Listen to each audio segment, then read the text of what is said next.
Regina, let me say this to you. Yes, ma'am. That is your husband. That's right. And Thank God. we're all grown in here. Amen. Yeah. Amen. So there's a seed that he plants. Come on now. Your husband plants. Yeah. So don't worry about where your level is after a while. That's right. It's gonna balance. That's right. You follow me? And then you're gonna start moving in a way like, where did this come from? Yeah. But it's because you become as one. Amen. Yeah.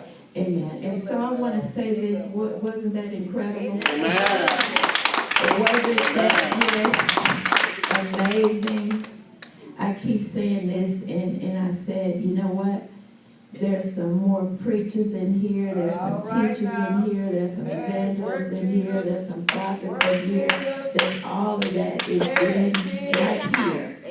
Right here. And I thank the Lord before a demonstration of manifestation of what's been said. Amen. I want to say this to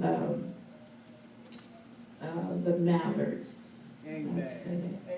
You are a new couple, and this is so good because when you start out knowing and you have so much around you, some of the things that some marriages have to struggle with or whatever, you won't have to go there because you'll know. You'll have a blueprint of how to do it right. And if right here, with worship, if we worship God, everything will line up and whatever's wrong will come out.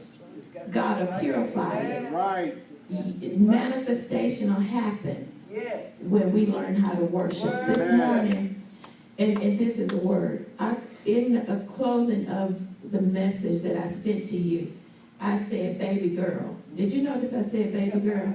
I didn't call you Mrs. Mallard. I called you baby girl. And after I closed that message out, I was like, what does that mean? He says, do you understand those are your babies? Those are your spiritual babies. Those are really the last, those are the newer babies in this church, right? So when I said that, I want to tell you there was no disrespect.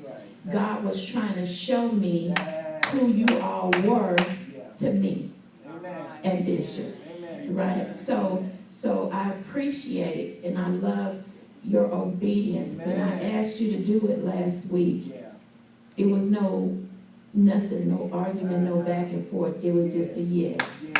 And as you said it to me immediately like that, you're really answering the call of what God is asking you to do. Right? Because what you said, what you just said to everybody is God wants to use all of us. Ain't no some of us or one of us. He wants to use all of us. But he's waiting on our... He's waiting. Say the word. Yeah. He's waiting. He's waiting on your... Yes. Some of y'all ain't said it. Yes. Because y'all don't want to say yes. He's waiting on your yes. Amen. I want to say this too. On last week, do y'all remember when I did the demonstration and I was talking about what happens in worship? And I had the bleach and I had the white towel and I had all of that. And all of the parts of the demonstration went well, except for the white towel. When I put the white on there, I had to keep doing this. I was trying, did y'all see me trying to do that? And so when I got home, I was like, Lord, now I know every time I wipe with a white towel, it always did. And I said, but it did not work there. He says, because Tawana, you were still looking for the dirt, and I needed to demonstrate to the people when I wash you, it's clean. Amen. So if dirt would have showed up on that towel when you were demonstrating what my glory does, and the way I see it once I wash it, then that wouldn't have been a complete demonstration. The complete demonstration was it was no dirt that came up on the towel. And we know the time we walk outside after we put lotion on, that dirt gonna gather on our skin. But because he was trying to show all of us that when he cleans us, we clean. And that's what happens in worship. You can't, when you worship God, like he said, you're gonna come out with love. You're gonna come out with joy. You're gonna, and then I love it when Bishop goes out of town. Y'all so funny. I love it when he goes out. Not because I don't love being with my husband. Let's straighten it out, because I already know, like he said, everybody ain't spiritual. So I love my husband and I love my time with him, but I absolutely adore my alone time with God. So that's what me time needs to be like. That's the reason he made a me time. We thought it was all about being us. No. Your me time is him saying, what about me? And then when we get with him, there is so much that will come out of us, the manifestation. This week I wrote a book, I wrote a poem, and I'm like, I'm not a poet. I don't know where this came from. But you don't know what's inside of you until you get with him by yourself. And all of those things are going to start manifesting and pouring out. God says in this season, this is a prophetic word, that this move is not going to be, you always hear next level move. No. In this season, there is a dimensional move. What is a dimensional move, Lady Rose? A dimension is when it's measurement, right?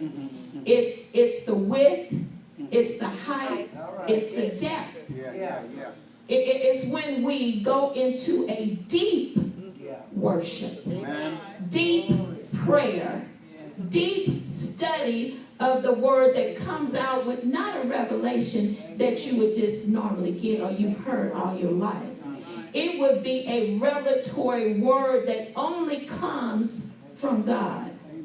Right? So just like he's going to do something and he's requiring us to go deeper in the word, deeper in our praise, deeper in our worship, deeper in our time with him, right? When we do that, it's wide reaching. Right?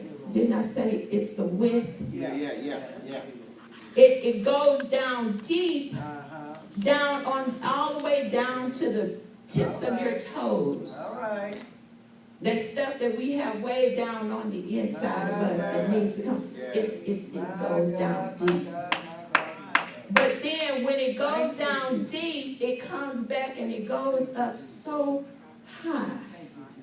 There go those hands again. You hear me? Our hands are in praise. Why are we praising at that point? Because we've been faithful to what he's saying. Deep in our prayer, deep in our praise. And now we're going to be so thankful. Because of the things that he's not going to just do for us spiritually, Sister Annie, but what he's going to do for us naturally. When we get to the point where all of these things shall be added onto us. We're still talking about worship. So that's the word. No. You're going to look at people, and I'm talking about the true worshiper. I'm talking about the believer. I'm not talking about the ones that's not. This is a prophetic word for the true worshiper, the believer, the one that is chasing after him, that's just can't get enough of him. That's the dimensional move that you're going to see. And then you're going to see that, Lord, I know last week that those people were struggling in their finance. And now they just, what happened? because they got down deep with him, and he's going to lift them up. And they understand that it's nothing that I've done, my ability, I couldn't have done it on my own.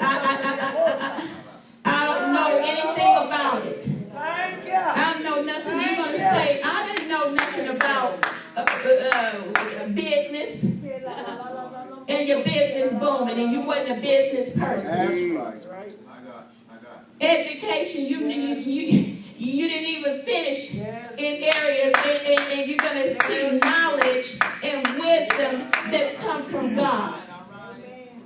Glory to God. This is a great place that we're in. And if we keep following this plan with our praise and our worship, that worship, it's the more you get it, the more you do it, the more you want it. That rendezvous in the middle of the day with him. Hallelujah. Jesus.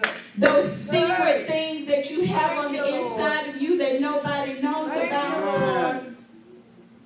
That Psalms 91, that secret place, he's gonna do it all in our worship.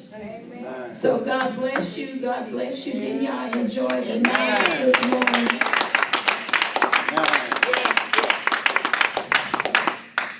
Don't you enjoy the atmosphere that you feel in this place? Amen. Thank you, Lord. Brother Reynard, get ready. Get ready. Get ready. Brother Chris, get ready. Get ready. God didn't say it was on the inside of some of us. All of us. Did y'all hear? Amen. All of us. Amen. Boy. Thank you, Lord. You did a hokey. Amen. I love y'all so much. And there's absolutely just one thing you can do about it. Let's love you back. Amen. Amen. So we'll raise